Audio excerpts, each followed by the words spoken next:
주일 아침부터 좀 이런 말 하기는 뭐하지만 제가 좋아하는 가요 중에 나그네 서름이라는 노래가 있습니다. 아마 젊은 친구들은 잘 모를 것 같아요. 첫 소절에 많은 분들이 이 구절을 기억하실 거예요. 하마터면 노래 나올 뻔했어요.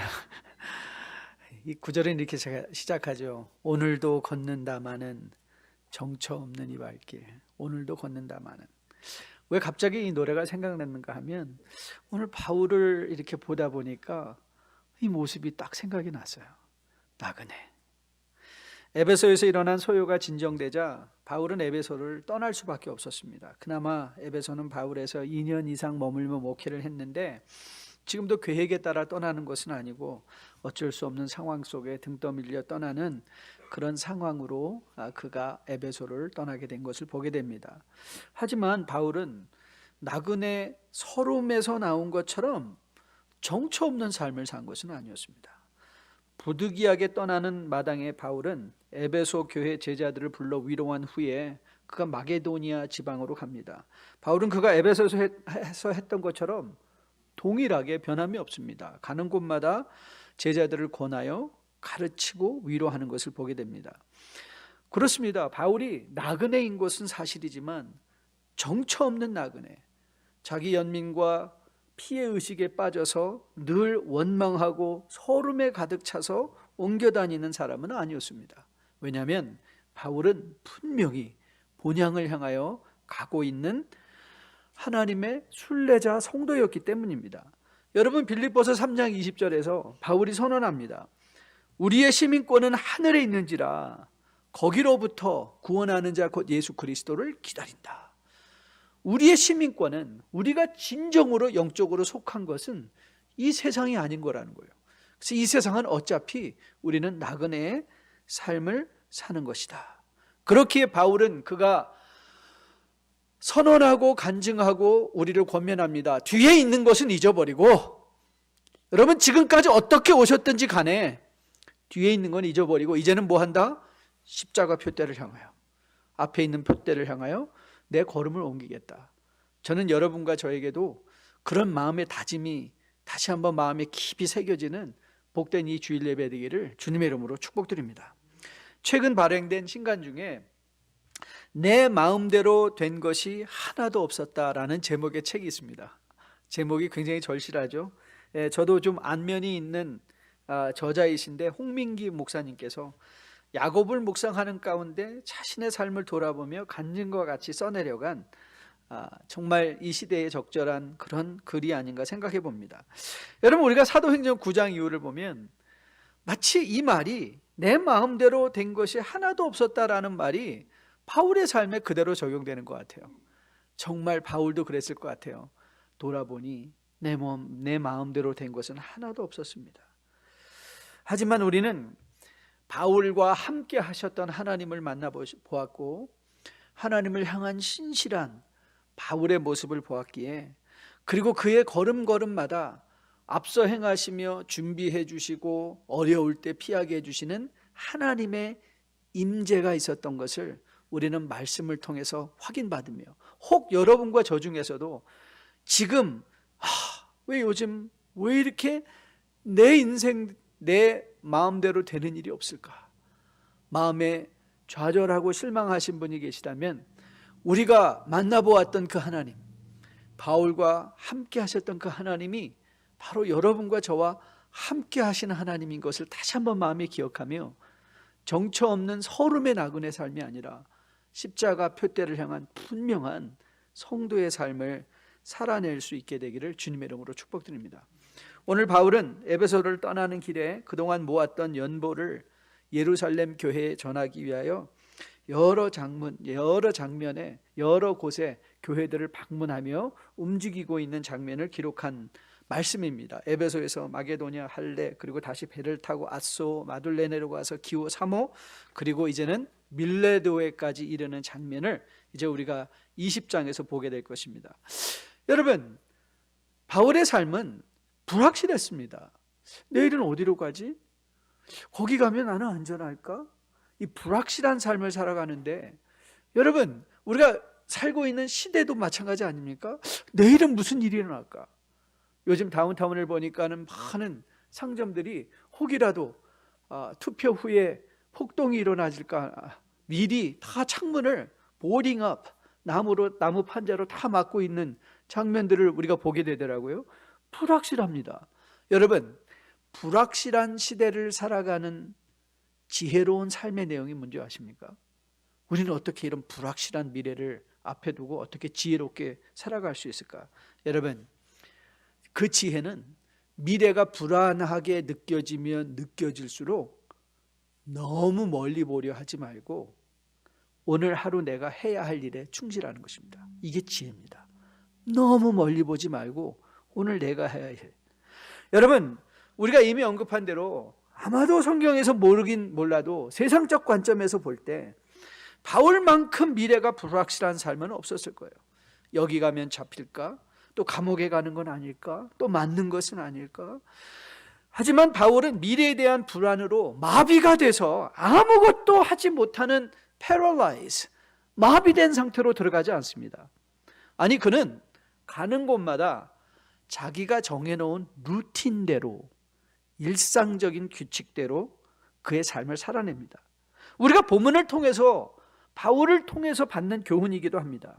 바울은요, 방문하는 곳마다 거의 일정한 패턴, 마치 공식과도 같은 삶을, 행보를 보이며 가는 곳마다 동일하게 행동합니다.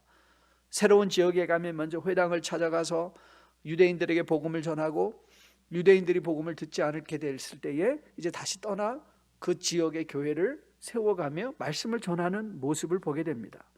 또 성도들을 권하고 성도들과 함께 떡을 떼며 예배하고 교제하고 또 말씀을 풀어 강론하고 또 매일의 일상에 자기에게 주어진 생업을 성실하게 감당하는 바울의 모습을 보게 됩니다. 사실 저도 목회를 처음 시작한 후에 많이 불안했습니다. 정말 내가 감당할 수 있을까? 내년에도 우리 교회가 있을까? 이런 마음으로 굉장히 많이 불안했어요. 이럴 때 인간이 보일 수 있는 두 가지 행동이 있습니다. 첫째는요, 뭔가 내 힘으로 해보려는 것이죠. 저도 목회 초창기에 정말 열심히 사역했습니다. 새벽 4시부터 밤 10시까지 뭔가 내 힘으로 해보겠다는 그런 의지를 가지고 열심히 사역했습니다. 그런데 얼마 안 돼서 저는 그것이 큰 착각이었다는 것을 깨닫게 됐어요. 그리고 공부를 하다 보니까 심리학 용어에도 그런 것이 있더라고요. Life Control Illusion. Life Control Illusion. 그러니까 인간들에게 있는 심리적인 이 상태 중에 하나가 뭐냐면 스스로 자기 인생을 통제할 수 있다는 착각 속에 살아간다는 거예요. I can control my life. 그게 아니라는 거예요. We can't. 여러분, 그렇게 제 인생을 통제해 보려고 노력을 많이 해봤지만 하면 할수록 저는 깨닫게 됐어요. 야, 인생은 내 마음대로 되는 것 하나도 없구나. 그러니까 그 책이 제 마음속에 너무 다가오는 거예요. 그런데 안 되는 일을 제가 하려고 하니까 어떻게 되죠? 네, 맞습니다. 패닉 어택이 오죠. 가슴이 두근두근 뛰고 내일도 여기 있을까? 그리고 죽을 것만 같은 불안에 빠지게 되죠. 그리고 우울증이죠. 건강을 상하게 되죠. 그래서 영적 마비 상태가 찾아오는 것을 보게 돼요. 포기하고 싶었을 때 주님께서는 세미한 음성으로 들려주신 것 같아요. 야, 내가 책임져 줄게. 전 그게 너무 감사합니다. 내가 책임져 줄게. 여러분, 오늘 우리 김복권 집사님 기도하시면서 우리가 하나님의 기업이라고 말씀했어요. 여러분, 우리 인생은 우리가 책임지는 게 아니에요. 하나님께서 책임져 주세요. 왜죠? 하나님의 기업이니까. 우리는 하나님의 기업이니까. 그렇기에 여러분과 저는요, 너무 멀리 보면서 불안해할 필요가 없어요. 너무 멀리 보려 하지도 마세요. 다만 내가 오늘 하루 감당해야 되는 영적 건강한 습관들을 가지세요. 마치 바울처럼. 저는 바울도 그랬을 것 같아요. 그는 그 삶에 일정한 패턴이 있었어요. 아침에 일어나면 그가 기도하고 말씀 보고 말씀 연구하고 또 나가서 가족으로 천막 만들고 또 1시부터 4시까지 가르치고 저녁에 들어와서 일 정리하고 쉬고 또 가는 곳에 가는 곳마다 복음을 전하는 일정한 내일 일은 무슨 일이 일어날까? 여러분, 아직 일어나지 않은 일을 가지고 염려하다가 오늘을 보내는 것만큼 어리석은 일이 어디 있습니까?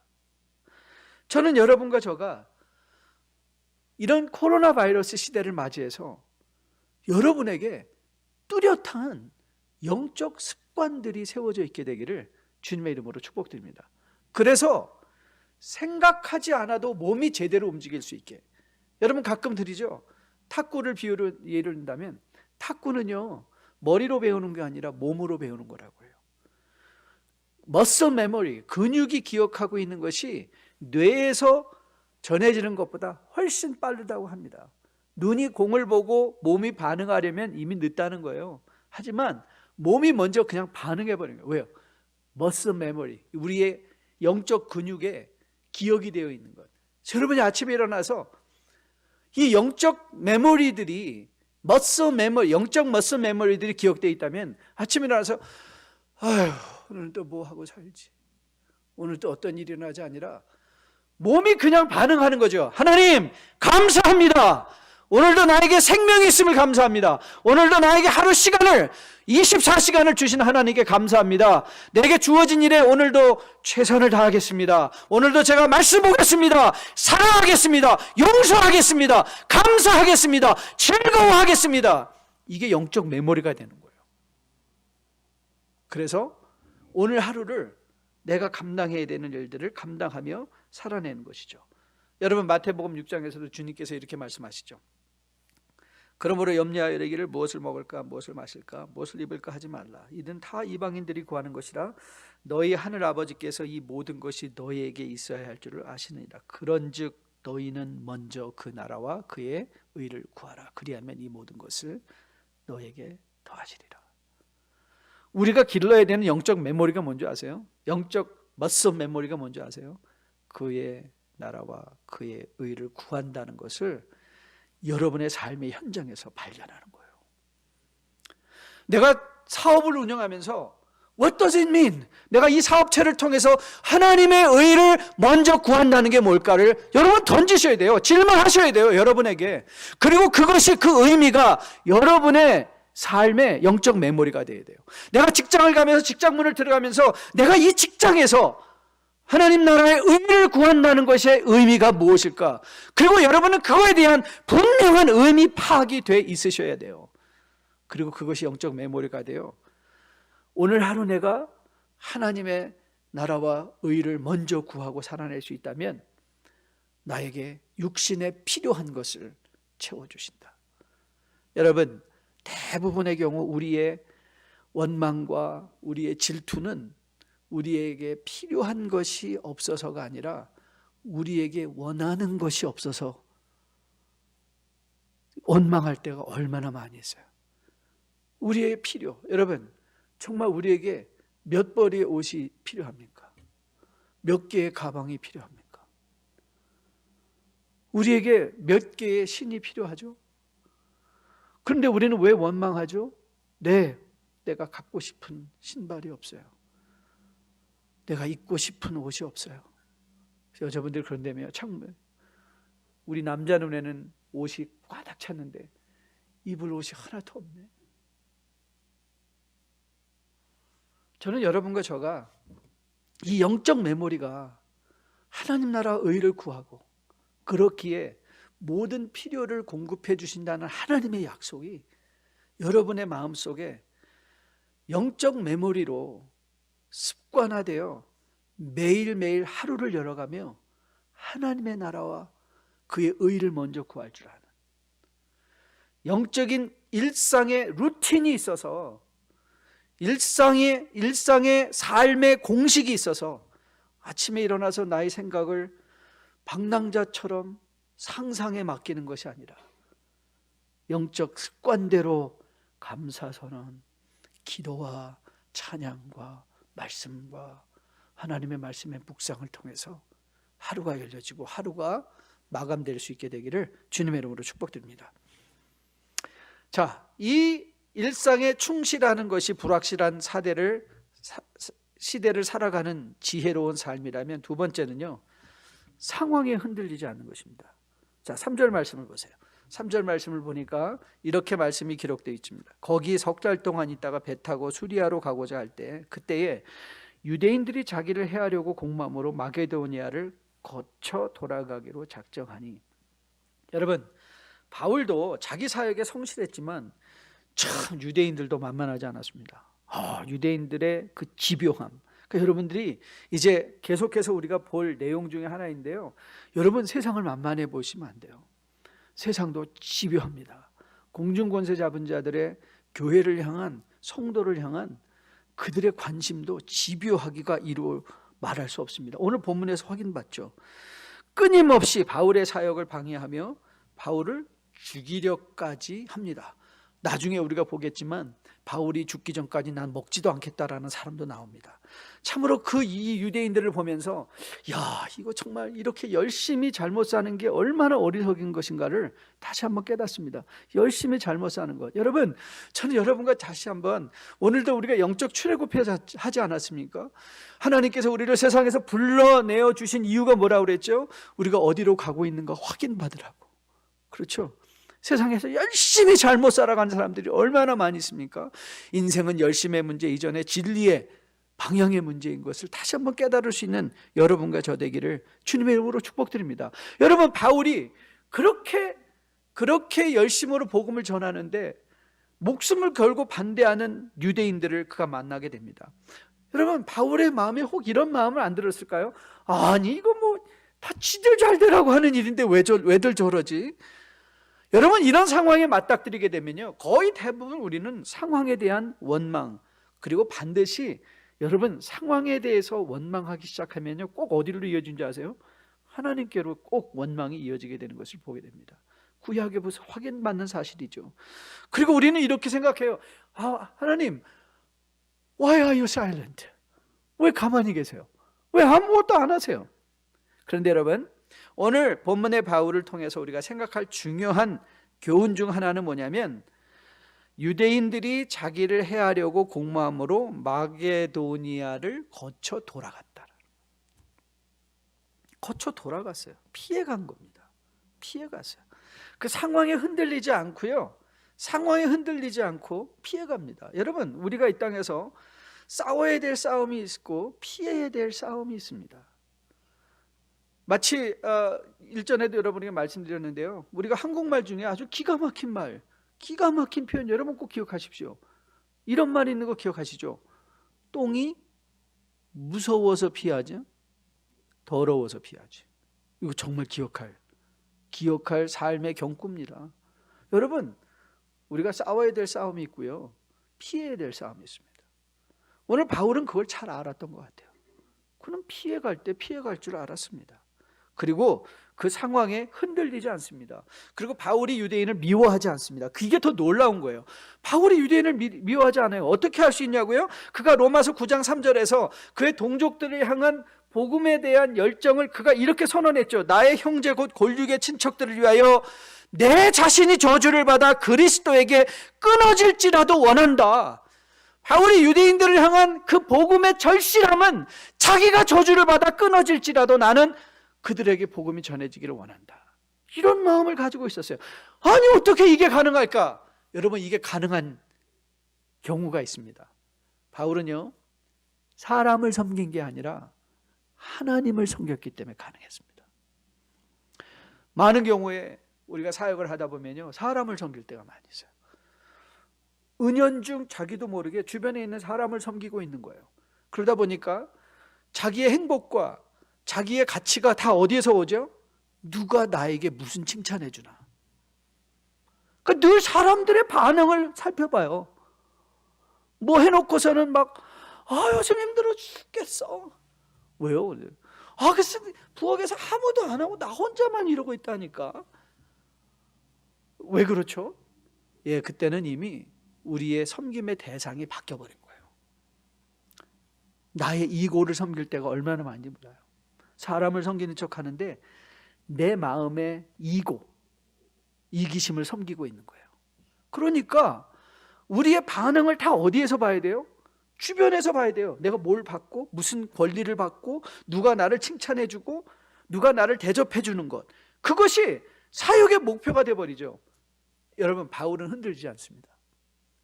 유대인들이 그렇게 바울을 공모하여 그를 해오고자 할 때도 그는 유대인을 사랑할 수 있는, 자기 동족을 사랑할 수 있는 이유가 어디 있는 줄 아세요? 그는 이미 하나님을 섬기고 있었고 하나님께서 그 원수도 사랑하라는 말씀을 주셨기 때문에 그 순종하는 거예요. 하나님께 순종하는 거예요. 오히려 그는 이런 유대인들의 반응을 아마도 상 받을 기회로 여겼을 거로 생각을 해요. 그래서 달려갈 길을 다 마치고 내가 하나님 앞에 이제 의의 면류관이 나에게 예비되어 있다.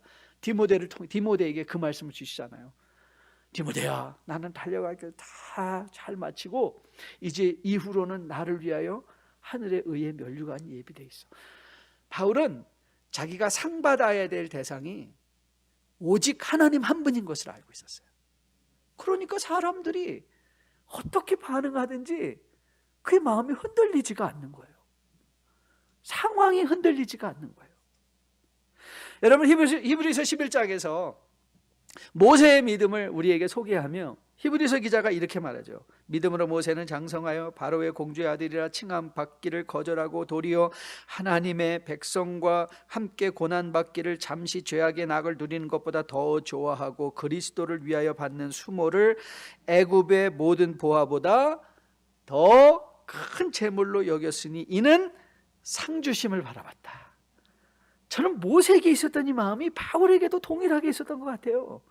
유대인들이 자기를 해마할 때 저는 하나님 저들에게 이 하늘로부터 이 우레를 내려서 다 죽여주세요가 아니라 하나님 저들을 통하여 하나님의 받을 상급으로 제가 감사드립니다. 더 사랑하겠습니다. 더 사랑하겠습니다. 저는 여러분과 저의 인생의 목표 또한 상 주실 하나님께 초점 맞춰진 뉴라이프의 주연 백성들 되기를 주님의 이름으로 축복드립니다. 저는 여러분의 유일한 섬김의 대상이 하나님이시기를 주님의 이름으로 축복드립니다. 하나님을 섬기는 사람들은 흔들리지 않습니다. 상황이 흔들리지 않습니다. 사람들의 반응에 흔들리지 않습니다. 사람의 해함에 흔들리지 않습니다. 변명하려 하지 않습니다. 싸우려 하지 않습니다. 피해갈 줄 아는 지혜가 있는 거죠. 그 지혜가 여러분과 저에게 있기를 주님의 이름으로 축복드립니다. 자, 이 불확실한 시대에 영적 메모리, 머슬 메모리를 키우고 일상에 충실하는 것과 상황에 흔들린 즉 우리의 섬김의 대상이신 하나님 한 분만을 바라보고 흔들리지 말아야 될 것을 한 후에 마지막으로, 그런데 여러분 이 길은 함께 가야 하는 길입니다. 홀로 가는 게 쉽지가 않아요. 그래서 하나님은 공동체를 주시는 거예요. 그래서 하나님은 부부를 주시는 거예요.